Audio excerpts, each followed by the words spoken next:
زبور 44واں جو 26 آیات پر مشتمل ہے۔ میر مغنی کے لیے بنی کورہ کا مزمور مشکیل۔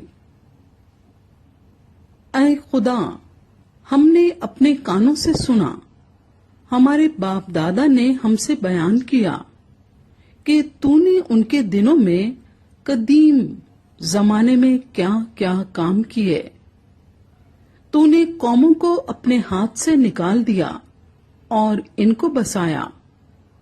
تو نے امتوں کو تباہ کیا اور ان کو چاروں طرف پھیلایا، کیونکہ نہ تو یہ اپنی تلوار سے اس ملک پر قابض ہوئے اور نہ ان کے بازو نے ان کو بچایا، بلکہ تیرے دہنے ہاتھ اور تیرے بازو اور تیرے چہرے کے نور نے ان کو فتح بخشی، کیونکہ تو ان سے خوشنود تھا۔ اے خدا، تو میرا بادشاہ ہے۔ یعقوب کے حق میں نجات کا حکم صادر فرما۔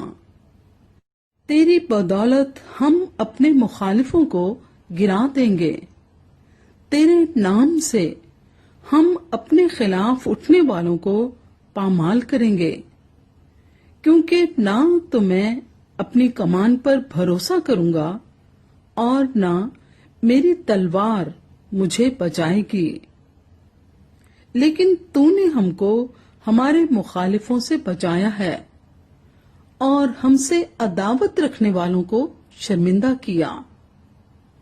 ہم دن بھر خدا پر فخر کرتے رہے ہیں اور ہمیشہ ہم تیرے ہی نام کا شکریہ ادا کرتے رہیں گے، لیکن تو نے تو اب ہم کو ترک کر دیا اور ہم کو رسوا کیا اور ہمارے لشکروں کے ساتھ نہیں جاتا۔ تو ہم کو مخالف کے آگے پسپا کرتا ہے اور ہم سے عداوت رکھنے والے لوٹ مار کرتے ہیں۔ تو نے ہم کو ذبح ہونے والی بھیڑوں کی مانند کر دیا اور قوموں کے درمیان ہم کو پراگندہ کیا۔ تو اپنے لوگوں کو مفت بیچ ڈالتا ہے اور ان کی قیمت سے تیری دولت نہیں بڑھتی۔ تو ہم کو ہمارے پڑوسیوں کی ملامت کا نشانہ اور ہمارے آس پاس کے لوگوں کے تمسخر اور مذاق کا باعث بناتا ہے۔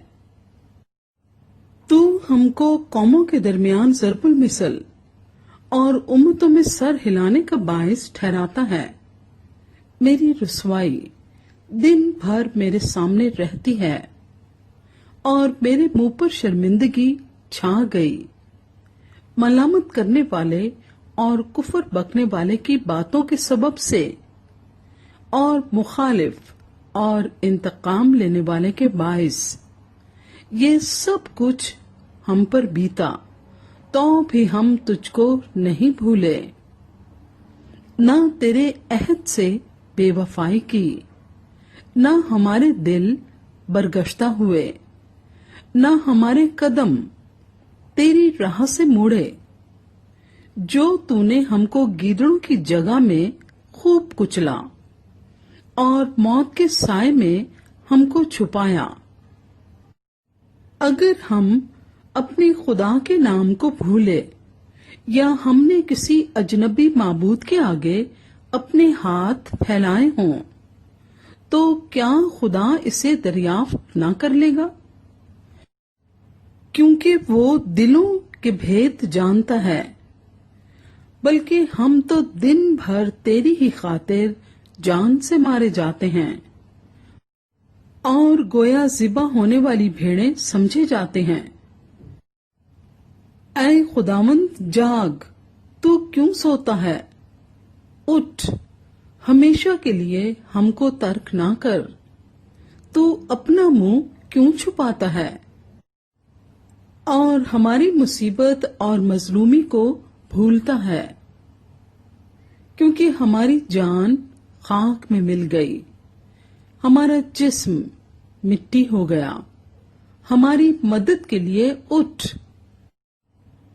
اور اپنی شفقت کی خاطر ہمارا فدیہ دے۔